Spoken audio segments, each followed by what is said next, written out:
സുഹൃത്തുക്കളെ, ഞാൻ ബൊഗൈൻവില്ല ചെടികളിലെ ഒരു ചെറിയ തണ്ടിൽ പോലും വളരെ പെട്ടെന്ന് വേര് പിടിപ്പിക്കുന്നത് എങ്ങനെയെന്ന് കാണിച്ചു തരാൻ വേണ്ടി ഞാൻ വീഡിയോ ചെയ്യുകയാണ് നിങ്ങൾക്ക്.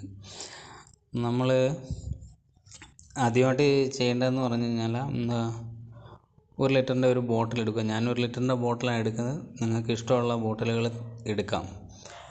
അത് കട്ട് ചെയ്യുക.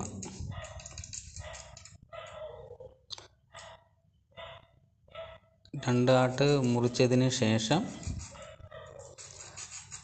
അതിനകത്ത് ചകിരിച്ചോറാണ് ഞാൻ ഉപയോഗിക്കുന്നത്.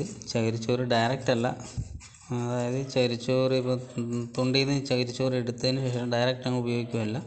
അത് കുറച്ച് നാൾ വെയിലത്തും മഴയത്തും ഒക്കെ ഇട്ട് അതിൻ്റെ ആ കറ പോയതിന് ശേഷമാണ് ഇതെടുക്കുന്നത്. കുറച്ച് നാളിത് പുറത്ത് വെച്ചിരുന്നതാണ് കറയൊക്കെ പോകാനായിട്ട്.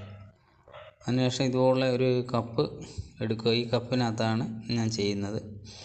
അതിനകത്ത് ചകിരിച്ചോറ് ഫില്ല് ചെയ്യുന്നു.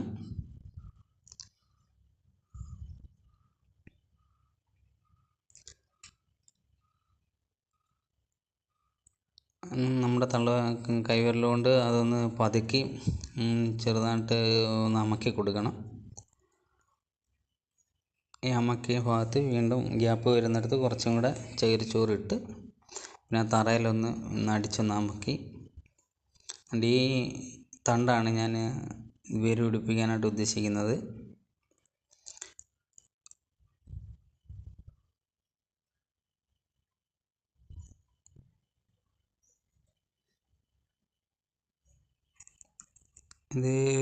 ഇതിന് ഞാൻ പറയുന്നത് വാട്ടർ മാജിക് എന്നാണ് ഞാൻ വിളിക്കുന്നതിന്. ഇതിന് പുറത്ത് എന്താണ് പറയുന്നത്, ഇങ്ങനെ ചെയ്യുന്നതിന് എന്താ പറയുന്നത് എനിക്കറിയത്തില്ല. ഇതിന് നമ്മൾ വെള്ളം ഫില്ല് ചെയ്യുകയാണ് ചെയ്യുന്നത്. അപ്പോൾ ഇതിനെ ഫില്ല് ചെയ്യുന്ന വെള്ളം, നിറയ്ക്കുന്ന വെള്ളം, ഈ കപ്പ്, ഈ ചകിരിച്ചോറ് നിറച്ച കപ്പ് ഈ വെള്ളത്തിനകത്ത് 1/2 ഇഞ്ച് ഇറങ്ങി കിടക്കണം.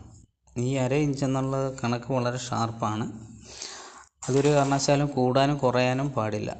കൂടിക്കഴിഞ്ഞാൽ ഇത് തണ്ട് അഴുകിപ്പോവും, കുറഞ്ഞു കഴിഞ്ഞാൽ ഈ തണ്ട് ഉണങ്ങിപ്പോവുകയും ചെയ്യും. നമ്മൾ വളരെ ശ്രദ്ധിക്കുകയാണെന്നുണ്ടെങ്കിൽ തീർച്ചയായിട്ടും ഒരാഴ്ചയ്ക്കുള്ളിൽ അല്ലെങ്കിൽ 1.5 ആഴ്ചയ്ക്കുള്ളിൽ അത് വേര് പിടിച്ച് കിട്ടും. അതിൻ്റെ വെച്ചാൽ നമ്മൾ മേളിൽ കപ്പിട്ട് ഈ കുപ്പി തന്നെ വെച്ച് അടയ്ക്കുന്നത്. അപ്പോൾ നമുക്ക് പുറത്ത് നിന്നുകൊണ്ട് കാണാൻ പറ്റും ഇതിൻ്റെ ഇലകൾ പൊഴിഞ്ഞ് പോകുന്നുണ്ടോ എന്നറിയാൻ പറ്റും. നോർമലി വേര് പിടിക്കാനുള്ള തണ്ടുകളാണെങ്കിൽ ആ ഇല പൊഴിയാതെ അതിനകത്ത് നിൽക്കും, നമുക്ക് പുറത്തുനിന്ന് കാണാം. എപ്പോഴും വെള്ളമൊന്നും ഒഴിച്ചു കൊടുക്കേണ്ട ആവശ്യമില്ല. ഈ ഒഴിച്ചു കൊടുക്കുന്ന വെള്ളം അതിനകത്ത് സ്റ്റോറായിട്ടിരിക്കും. ഈ വെള്ളം കുറയുമ്പോഴേ ഇതെടുത്ത് നമ്മൾ ആ കറക്റ്റ് അളവിൽ ഒരു മാർക്ക് ചെയ്തിട്ട് അതിന് ആ ലെവലിൽ തന്നെ നിർത്തണം. ഇത് കുറയാനും കൂടാനും പാടില്ല. അപ്പോൾ ഈ ഇലയൊക്കെ പൊഴിഞ്ഞു പോവുകയാണെങ്കിൽ നമ്മൾ ഉദ്ദേശിക്കണം ഇത് സക്സസ് ആയിട്ടില്ല. ഏതാണ്ട് 10 എണ്ണം ചെയ്ത് കഴിഞ്ഞാൽ 9 എണ്ണം സക്സസ് ആണ് ഈ രീതിയിൽ ചെയ്യുകയാണെങ്കിൽ. ഒരു കൊച്ചു തണ്ടാണ് എടുത്തേക്കുന്നത്.